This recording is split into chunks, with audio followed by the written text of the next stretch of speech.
qarab tursanglar, bir gaplashadigan masala bor. Mana shu korxonaning rahbari bo'laman, ismim Javohir.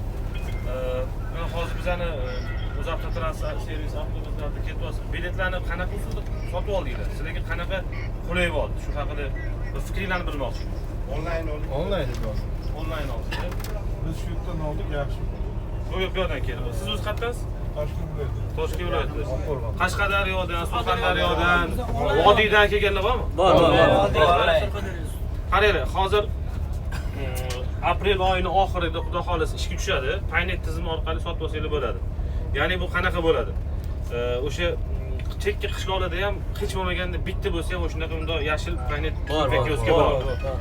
Bu yoqqa Toshkent vokzaliga kelib yurmaysizlar, avtotiketdan olib o'tirmaysizlar, borasizlar paynet o'tkaga. Paynet o'zida. O'sha yerdan tanlab, mestalarni hammasini belgilab, pulni tiqasizlar, sizlarga bilet chiqadi. Bo'ldi, shu joy sizlarniki bo'ladi. Bu avtotiketda ozgina qiyinchilik joyi bor. Kimdir tushunadi uni, kimdir tushunmaydi, lekin paynet tizimini yosh qari biladi. Bu sizlarga yana ham yaxshi bo'ladi. Yana bitta narsasini hozir keyinchalik o'ylab turibmiz. May oyida qilamizmi yo iyunda qilamizmi? Kim paynet tizimi orqali sotib olsa yoki avtotiket uzun nasiya yaqinda yo'lga qo'yamiz. Biletni bo'lib to'lash imkonini yaratadigan tizim quramiz. Misol uchun 1 million bo'lsa biletimizning narxi, shuni 1 yilga uzun nasiya orqali olasizlar, uni bo'lib to'laysizlar.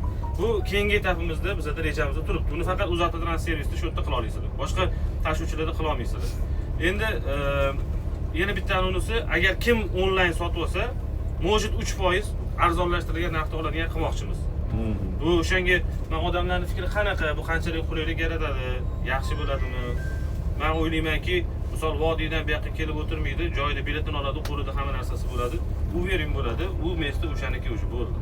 Kimgadir pasport tashlab berib, joy bron qilib qo'y, unaqa narsalar bo'lmaydi. Nima deysiz? Uzun nasiya. Bo'ladi. Uzun nasiya bo'lib to'lash. Keyin hozir sizlarga vizitkalar berishdi.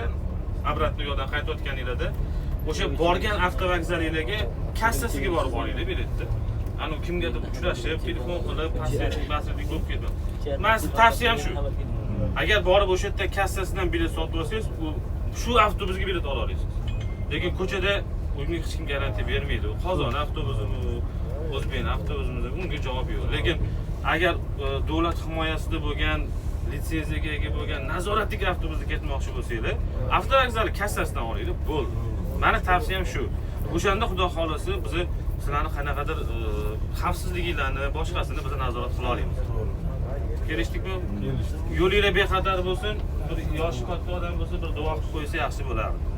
Kim bor bir oq botiqa berib, yo'lga ketayotganlarga duo qilib bergan kim bor? Kattaroq Oldi. Ikkinchi jahonda urushda To'g'ri bor endi. Bu ana bor ekan. Yo'llarimiz ochiq etsin, safarlarimiz bexatar bo'lsin. Sog' salomat yetib borishingizga Allohim nasib etsin. Sallallohu alayhi va sallam. Yo'linglar bexatar bo'lsin, salomat yetib olinglar. Sog' bo'linglar. Rahmat.